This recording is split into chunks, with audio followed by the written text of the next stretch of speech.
Jangan lagi terus-terusan dibawa pada apa ya, kebencian pribadi ya. Ya saya pikir aparat penegak hukum harus segera tegas untuk membuktikan siapa yang benar dan siapa yang salah. Ya, kalau itu memang sudah sudah jelas buktinya, alat bukti itu cukup, saksi juga sudah cukup, dan membuat keresahan di tengah masyarakat, maka merah putihkan. Dengan polarisasi seperti ini, rakyat kita sangat mudah disusupi untuk kemudian saling dibentur-benturkan.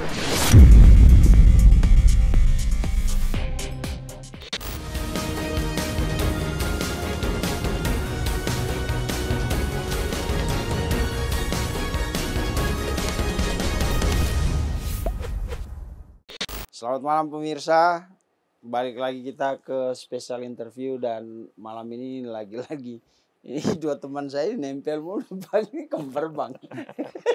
Kembar tidak identik kayaknya. Kembar Ya, tidak siang. kalau ya. pemirsa cumi-cumi biasa mengikuti spesial interview ini dua orang ini udah nggak asing lagi. Kalau sebelah sana yang paling imut itu namanya Bang Andrio Caesario, Ketua B8 Center. Siap. Sekarang lagi bikin aplikasi platform digital ya. Ya.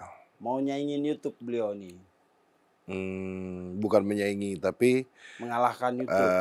paling tidak Indonesia punya suatu kebanggaan. Dan yang sebelah persis di samping saya nih yang senyum-senyum terus ini Bang Yusri. Siap. Orang Lemhanas Aceh. Pak Doktor. Orang Lemhanas. Kandidat doktor. Kandidat doktor. Saingin Firdaus Ibu lu Bang.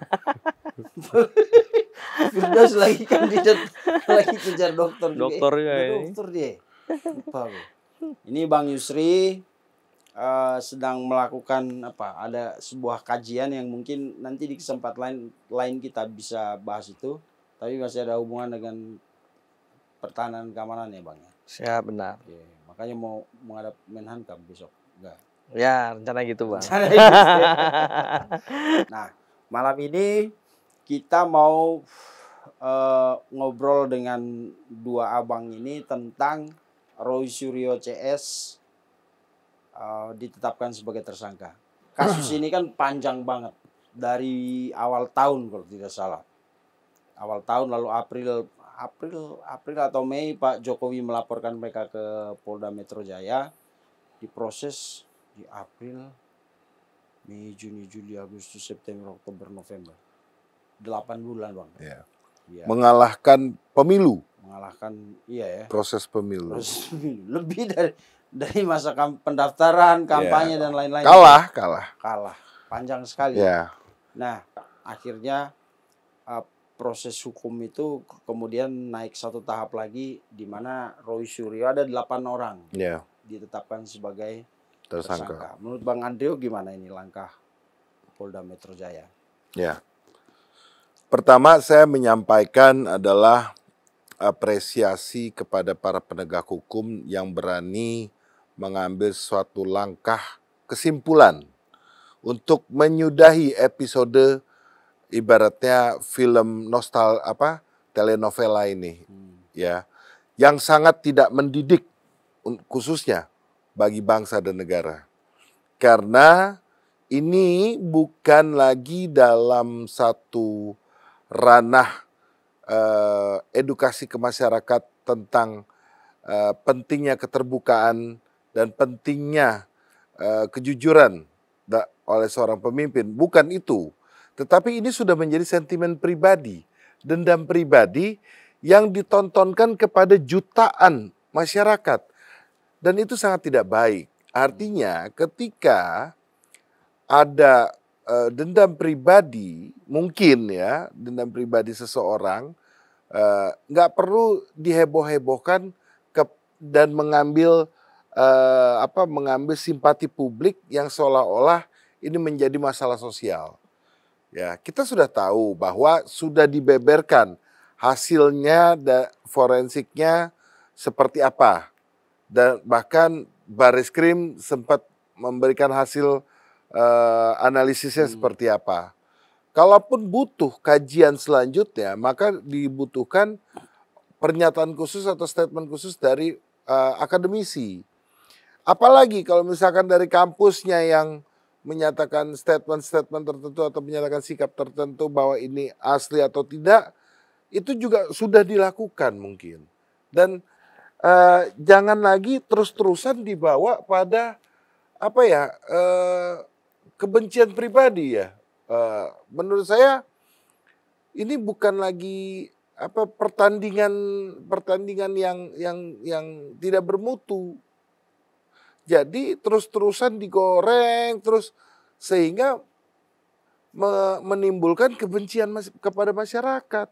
Padahal masyarakat sendiri juga mau itu asli atau palsu atau gimana, Pak Jokowi pernah berprestasi, Pak Jokowi ada nilai positifnya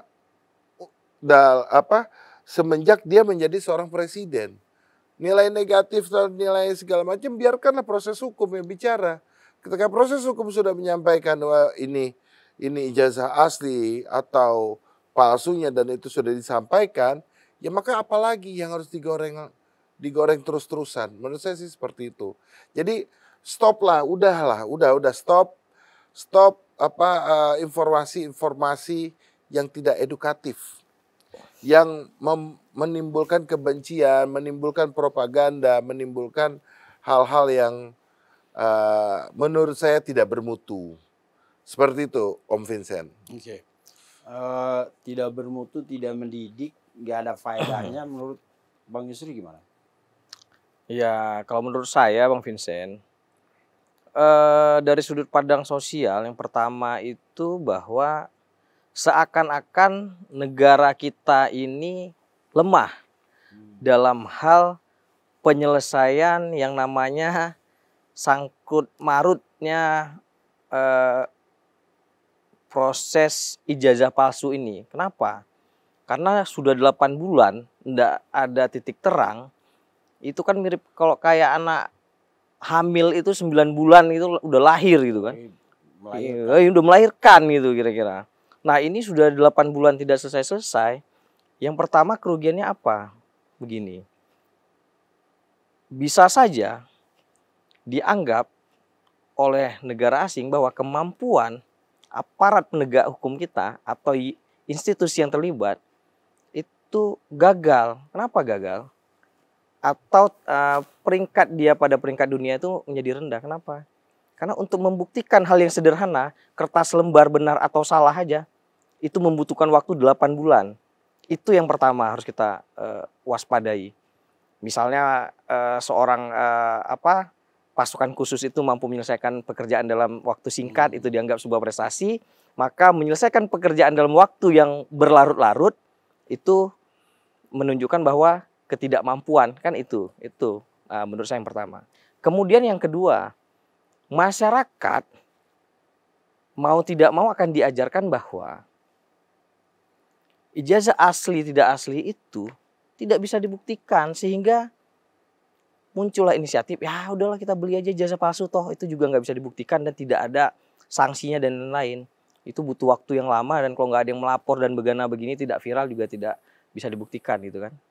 Saya akan masuk dalam konteks berpikir bahwa saya nggak peduli ini asli atau palsu, karena itu bukan tugas rakyat, bukan tugas masyarakat. Tapi sebaiknya negara segera menyelesaikan ini karena karena konflik sosial akibat ijazah palsu ini berlarut-larut dan menimbulkan efek kegaduhan, edukasi yang tidak baik.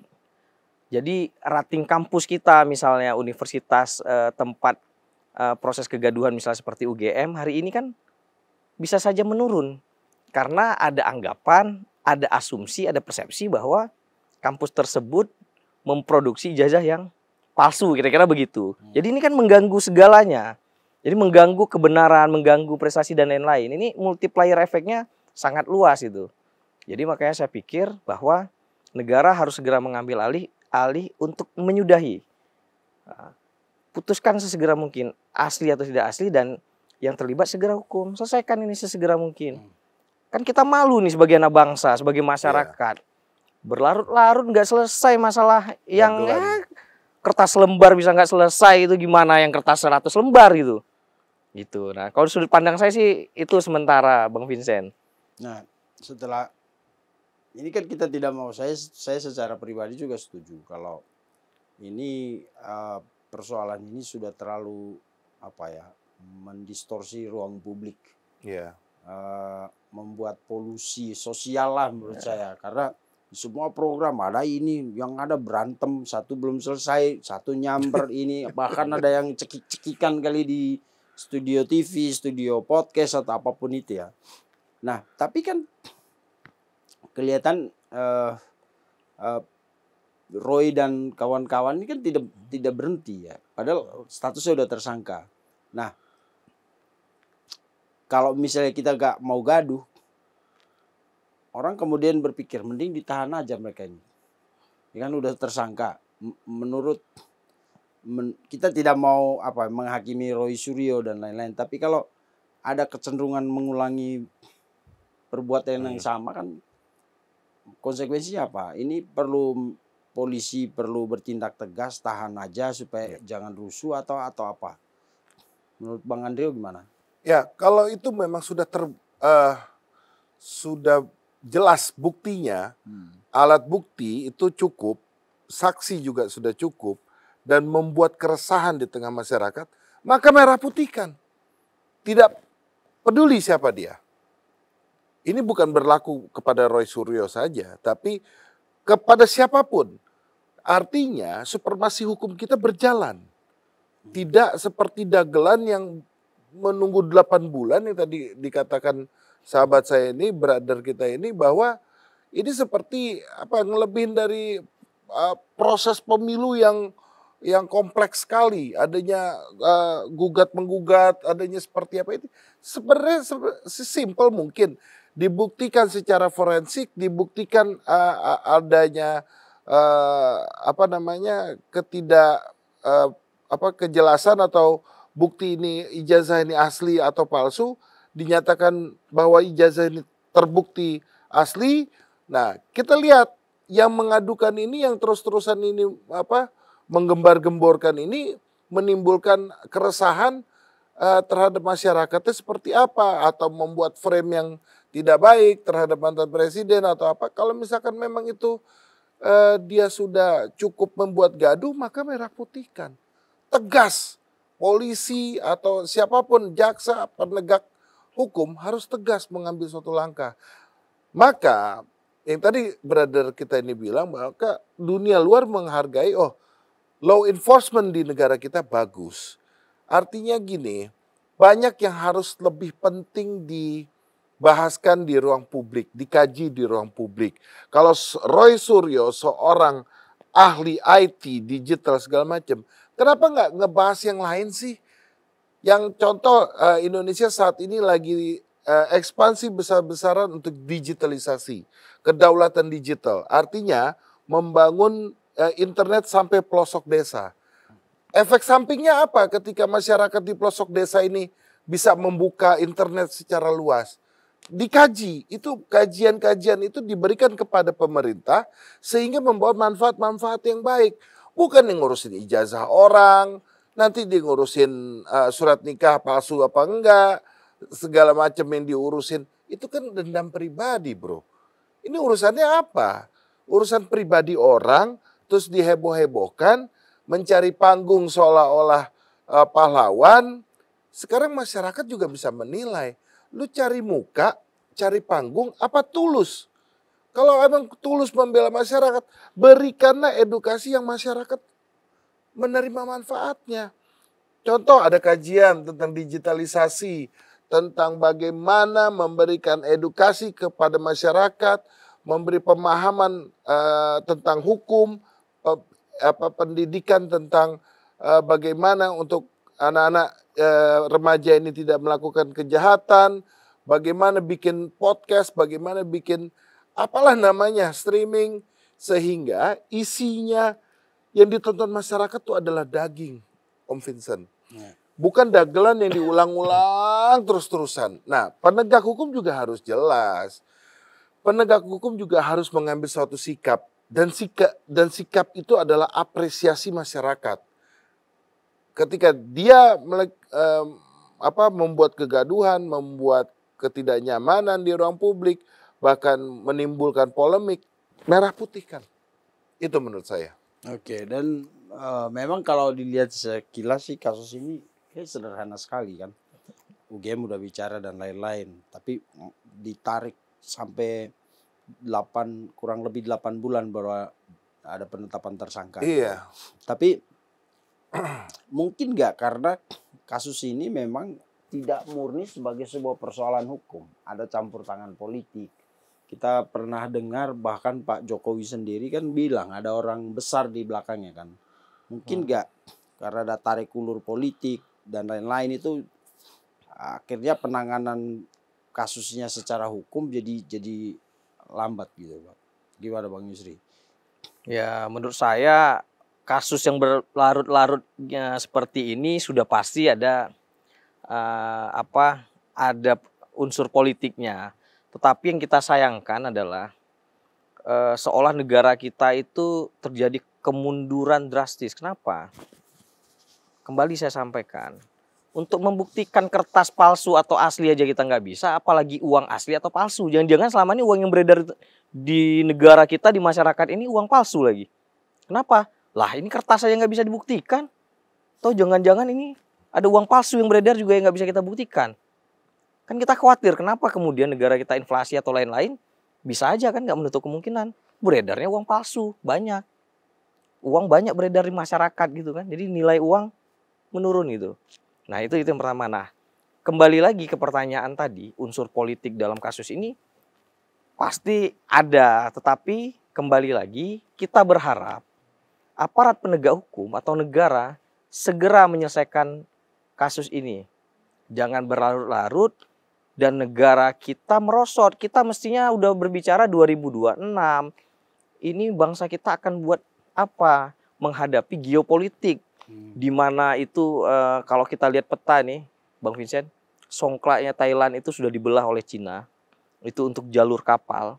Dan patut kita duga setelah jalur kapal itu selesai, mereka akan ya perang atau apalah istilahnya di Laut Cina Selatan. Jadi mereka udah buat jalur perdagangan. Kita mesti apa? Kan kita mesti udah mikir ke arah sana gitu. Dengan songklak itu dibelah oleh Cina di datarannya Thailand untuk jalur perdagangan. Bukan ngomong kertas asli atau palsu. Jadi saya jadi khawatir gitu kan. Jangan-jangan tanda tangan pun nggak bisa dibuktikan oleh negara kita mana asli mana palsu gitu. Jadi ini sederhana sekali yang kemudian jadi sulit kesannya gitu Bang Andrio. Menurunkan grade gitu. marwah bangsa Indonesia terhadap cita-cita kita yang sedang kita raih. Gitu. Menuju Indonesia emas. Iya itu. Emas. Gimana kita ngomong kenapa Indonesia emas? Enggak bikin itu ya. Kalau memang misalnya Roy, saya kadang berpikir kenapa enggak bikin penelitian tentang dampak ekonomi, dampak kebijakan Purbaya yang menggelontorkan uang berapa ratus triliun, 200 triliun ya, yang diambil dari dari BI untuk disebar di bank-bank negara itu. Kan? Kenapa nggak selidikin itu kan lebih berfaedah gitu loh. Iya banyak kajian. Contoh brother kita kan sedang mengkaji tentang ketahanan dan pertahanan negara. Walaupun memang kita bukan tentara, tapi bagaimana kita aktif dalam ikut turut serta kemajuan negara kita. Benar gak bro? Jadi ikut kita partisipasi. Jadi berikanlah segala sesuatu yang ibaratnya bergizi di otak gitu loh. Bukannya virus di otak. Jadi hal-hal yang substansinya tidak mendidik, ya sudahlah. Mau ngapain itu urusan dia dengan mungkin orang lain atau dengan orang yang bersangkutan itu urusan pribadi. Tadi Bro Om Vincent tadi kan bilang bahwa Pak Jokowi sempat melontarkan ada sesuatu politik segala macam. Kalau saya menilainya nih ya, saya menilainya dan boleh saya sarankan kepada Pak Jokowi, udah Pak nggak usah ditanggepin. Kalau Bapak anggap itu apa namanya asli, Bapak sudah laporkan dan sudah buktikan, ya sudah Pak, biarkanlah aparat hukum yang bekerja. Jadi jangan terlalu banyak statement karena Bapak adalah mantan presiden. Bukan kelasnya seorang mantan presiden ngeladenin orang-orang yang memperdebatkan masalah kertas asli atau tidak. Banyak tugas Bapak sebagai mantan presiden patriot bangsa untuk membantu Bapak presiden kita yang kita cintai Prabowo Subianto ini agar segera Indonesia terlepas dari hutang, terlepas dari beban dan menuju Indonesia emas dengan program Danantara, makanan bergizi dan lain-lain. Berikanlah kajian-kajian ataupun pengalaman Bapak sebagai mantan presiden untuk membantu program pemerintah dan presiden ke depan untuk lebih smooth kita lepas landas. Nggak usah Pak ngeladenin yang ya anggaplah itu apa ya haters. Haters itu kalau diladenin semakin dia gerah, semakin dia panas. Jadi panggung itu nggak usah diberikan kepada haters yang tidak berfaedah. Menurut saya seperti itu. Tapi kalau misalkan Roy Suryo memang bisa membuktikan keasliannya dan harus benar-benar secara rigid, detail bahwa ini asli, ijazahnya ini adalah palsu dan secara forensik membuktikan, silakan buktikan, adu kajiannya. Yaitu undang pakar-pakar, jangan cuma teriak-teriak di media bahwa ini, bahwa itu. Undang, berikan apa secara ilmiahnya, berikan secara mungkin digitalnya yang membuktikan bahwa ini adalah palsu. Sedangkan dicek di lab forensik Mabes Polri ya, ini asli. Nah sekarang Roy Suryo bisa nggak memberikan itu? Jangan hanya fotokopian dibahas, dituduh ini segala macam. Dan itu menurut saya hal yang tidak layak lah untuk diperdebatkan. Ya, oke. Memang kan kelihatannya tadinya menurut cerita orang-orang yang mengaku ada di circle intinya Pak Jokowi, tadinya kan memang dia nggak mau nanggapin, beliau nggak mau nanggapin. Tapi kadang-kadang kebohongan yang disampaikan berulang akhirnya diterima sebagai kenyataan. Nah, terbukti banyak juga yang percaya propaganda atau boleh dibilang omong kosongnya Roy Suryo lah, ya kan? Banyak yang percaya. Akhirnya kemudian terjadilah perpecahan itu kan. Akhirnya ada kubu Roy Suryo, ada kubunya Pak Jokowi. Karena kalau nggak ditangkapin memang rada ribet juga karena mereka gencar sekali di media sosial kan. Iya. Dan informasi terakhir itu polisi udah mengantongi 700 bukti. Tadi informasinya 700 bukti, udah memeriksa 22 ahli dan seberapa saksi katanya. 120 saksi apa. Jadi makanya itu di satu sisi kita apresiasi polisi itu memang jeli detail sekali ini, tapi kemudian kebalik lagi kita ngurusin kertas palsu apa enggak sih itu sampai makan energi gitu banyak kan. Bayangin 22 ahli, ya kan, penyidik kita yang harusnya misalnya lebih detail menyelidiki kasus korupsi dan lain-lain, malah habis energinya untuk kesan saya kayak meladeni permainan Roy Suryo dan kawan-kawan. Ya kan? Nah, selanjutnya menurut Bang Yusri apa yang harus dilakukan polisi supaya jangan berlarut-larut lah ini barang ini? Ya saya pikir aparat penegak hukum harus segera tegas untuk membuktikan siapa yang benar dan siapa yang salah. Itu kan untuk mengakhiri seluruh polemik ini adalah itu. Jadi segera buktikan siapa yang benar dan siapa yang salah, proses sesuai aturan yang berlaku. Dan itu tutup buku itu, dan kita akan kemudian bangsa ini akan berdebat bagaimana menyelamatkan bangsa ini dari kondisi geopolitik yang sedang tidak menentu, kan itu. Nah, itu saran saya. Dengan tidak tegasnya aparat penegak hukum atau aparat terkait, itu justru semakin berlarut-larut kasus ini, semakin memperlambat dan semakin memperkeruh. Artinya apa? Dulu kita dikenal sebagai masyarakat yang gotong royong. Hari ini satu lembar kertas aja buat orang itu berkelompok-kelompok, terpecah-pecah. Hari ini saling menghina hanya karena selembar kertas. Kita ini kan bangsa yang dikenal ramah tamah, gotong royong. Tapi hari ini apa? Saya miris sebenarnya, Bang. Saya lihat kondisi bangsa kita hari ini dengan beberapa kejadian ya yang jimprit-jimprit dengan kasus seperti ini. Seperti kita bilang lah, pembunuhan di masjid di Sibolga, kemudian pemboman di SMA 72 gitu kan. Kan apa yang terjadi di masyarakat kita? Kemudian kasus ijazah palsu, belum selesai kasus ijazah palsunya Pak Jokowi, muncul lagi ijazah palsu terhadap wakil presiden gitu. Dan sudah mulai digaungkan kalau Ibu Iriana itu ternyata tidak lulus kuliah. Nah, itu kan. Itu hasil riset mereka waktu menyelidiki kuburan makam keluarga Pak Jokowi. Memang rada aneh sih.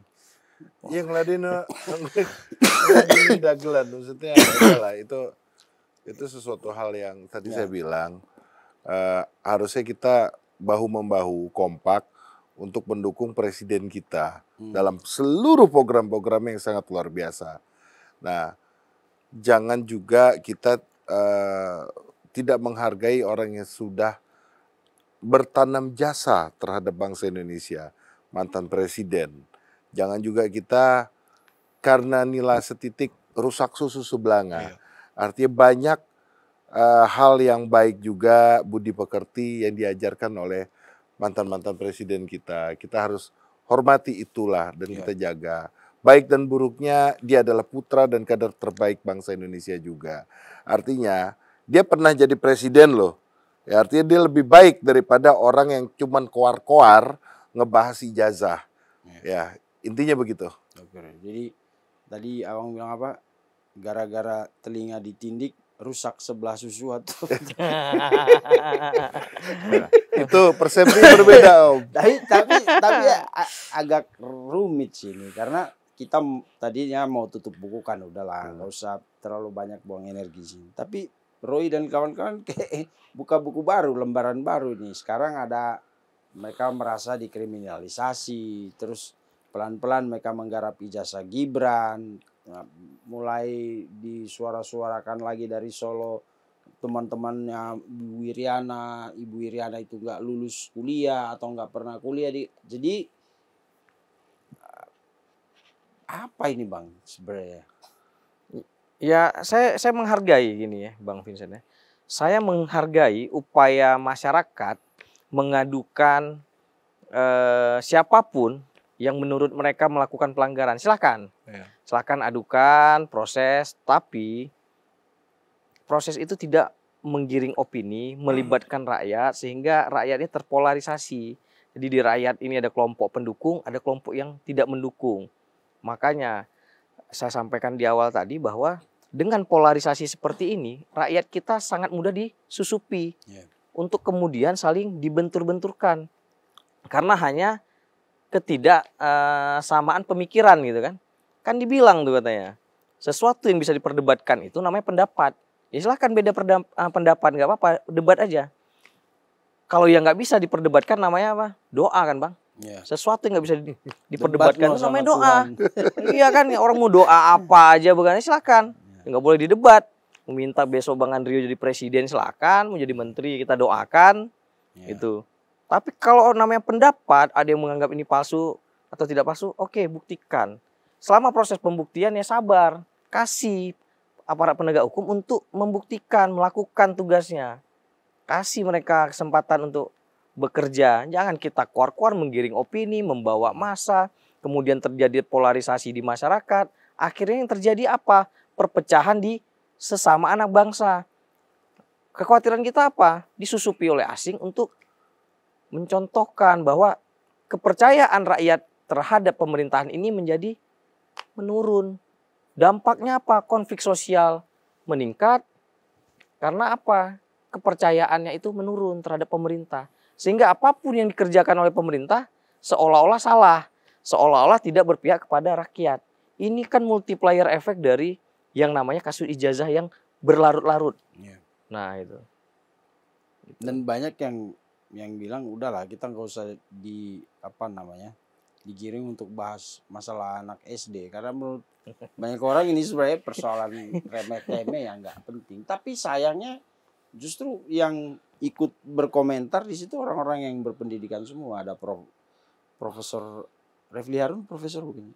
Ya. Iya kan? Ya itu Ada jadi Refli Harun, ada Abraham Samad, ada siapa lagi orang-orang yang kompatibel.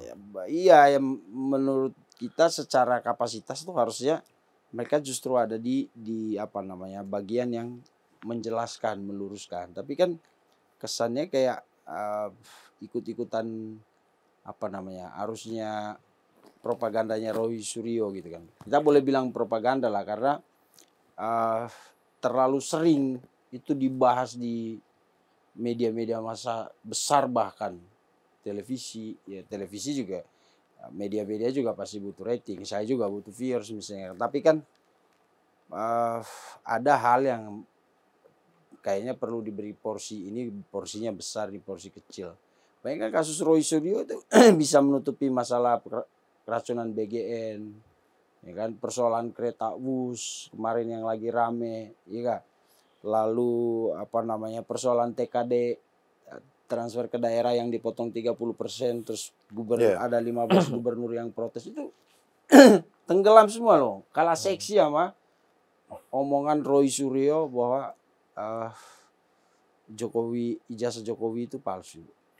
Menurut Bang Andrew kenapa? Apa sedemikian menariknya seorang Jokowi itu sampai isu ijazah yang jelas-jelas sudah dibuktikan oleh UGM misalnya.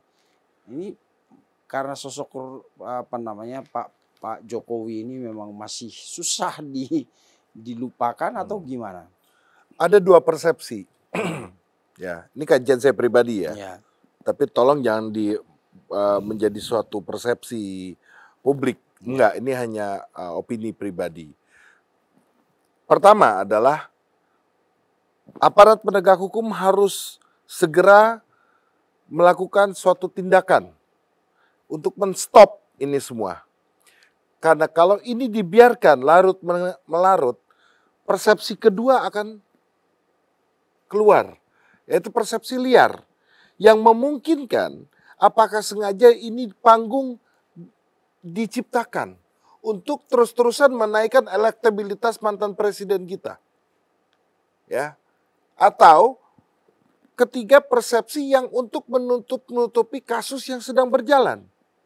Sehingga poin ini atau dagelan ini terlihat seksi, dibahas terus-menerus untuk mengcover, untuk mengcounter tiga hal yang saya sebutkan tadi. Maka menurut saya ya harus segera diputuskan dan dilakukan penyelesaian. Ibaratnya seorang sutradara ini harus ibaratnya men-stop adegan ini. Yaitu siapa? Penegak hukum.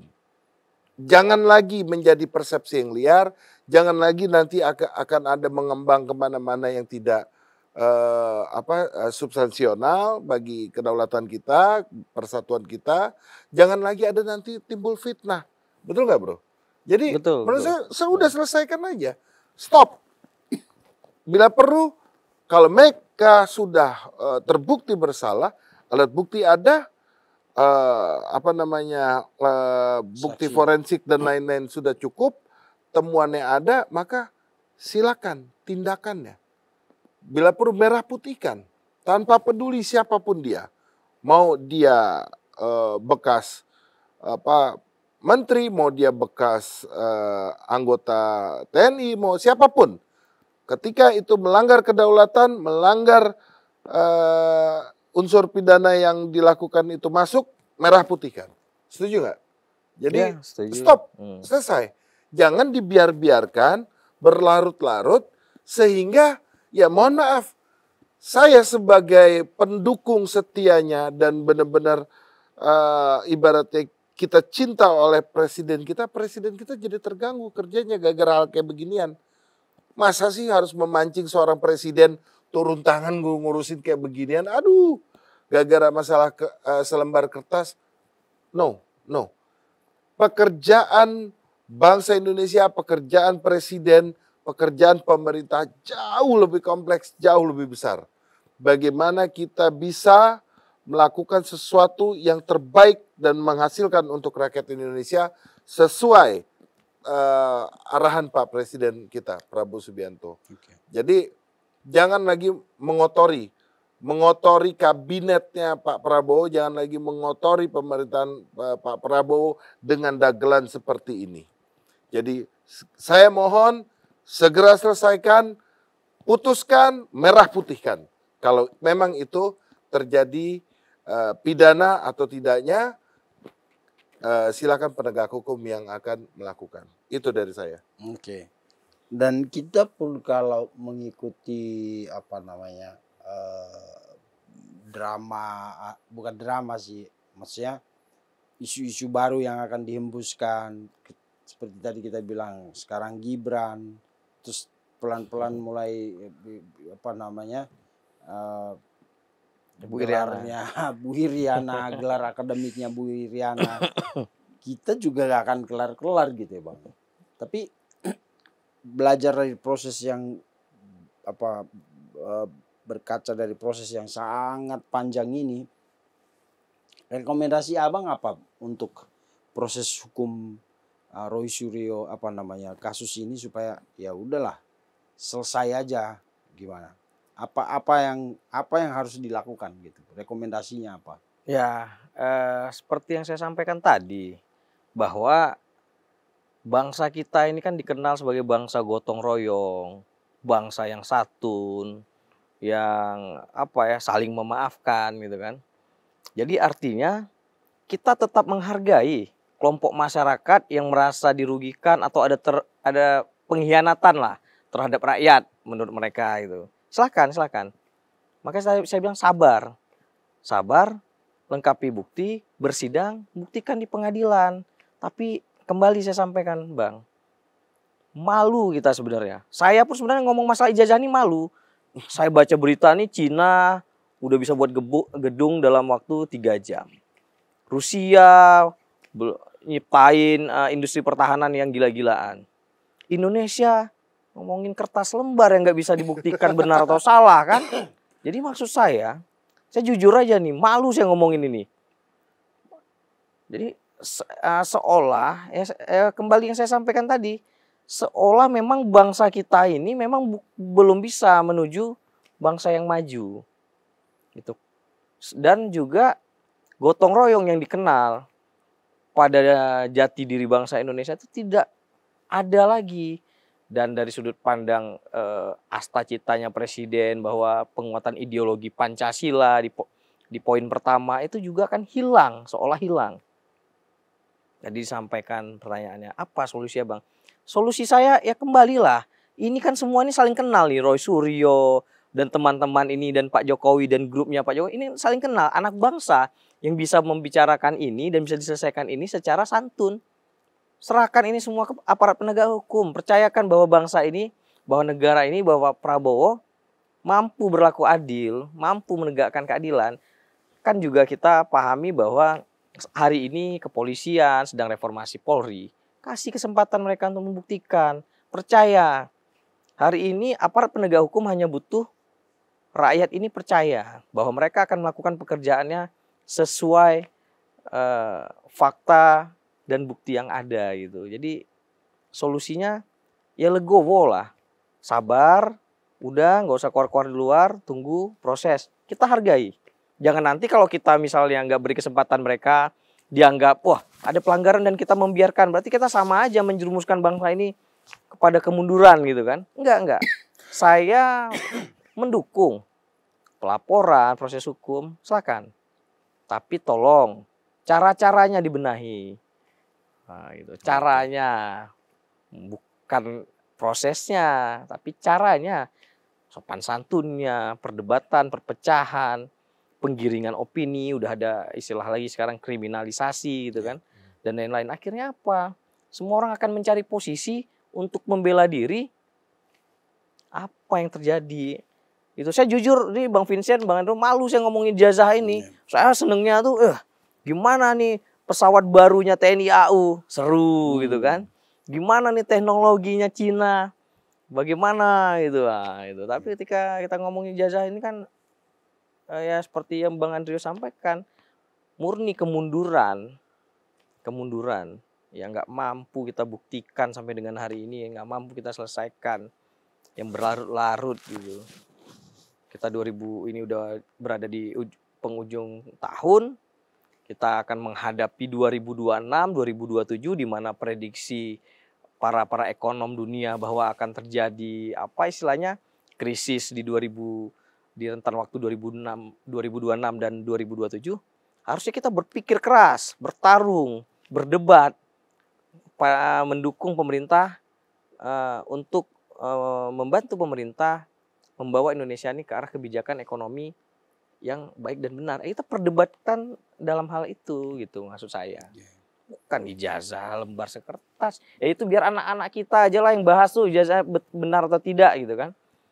Itu sih. Itu menurut saya sih Bang. Ya kita berharap para tokoh-tokoh negarawan kita yang sampai hari ini masih berdebat di banyak tempat, akhirilah, tunjukkan negarawan kalian gitu. Kami butuh bukti, bukan cuma ngomong negarawan kita bagaimana, tapi apa buktinya? Ajari kami ini generasi-generasi muda cara yang benar, cara yang santun dalam menyampaikan sesuatu yang tidak benar. Kajian-kajian ya? Iya, kajian-kajian ilmiah tentang bagaimana kedaulatan bangsa ini bisa meningkat. Kedaulatan digital salah satunya, atau kedaulatan mungkin lewat kegiatan-kegiatan yang bersifat mendidik lah. Kira-kira begitu Bang Vincent. Oke. Terima kasih Bang Andrio, Siap. Bang Yusri. Siap, Komandan. Besok kita ketemu lagi ya. Siap. Ketemu di mana Bang? Warung kopi lah. Pokoknya Bang Vincent kalau on call kita siap. Oke. Terima kasih Bang Andrio, Bang Yusri, pemirsa. Kebohongan itu kalau disampaikan berulang-ulang tuh bisa jadi kebenaran. Tetapi di dalam proses hukum, kebohongan dibungkus dengan cara apapun akan terungkap. Karena hukum yang benar, proses hukum yang benar akan mencari kebenaran dan keadilan. Maka tidak akan ada kebohongan yang bisa di masker, ditopeng-topengin, dibungkus-bungkus gitu. Karena itu untuk proses ini kita sudah terlalu banyak menghabiskan energi. Mudah-mudahan para penyidik di Polda Metro Jaya dan semua penegak hukum yang akan menangani proses kasus ini segera mengurusnya, menyelesaikannya dengan cara yang sesingkat-singkatnya dan seadil-adilnya.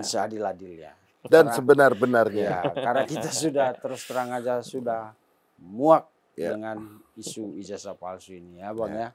Oke, selamat malam. Sampai jumpa di episode selanjutnya.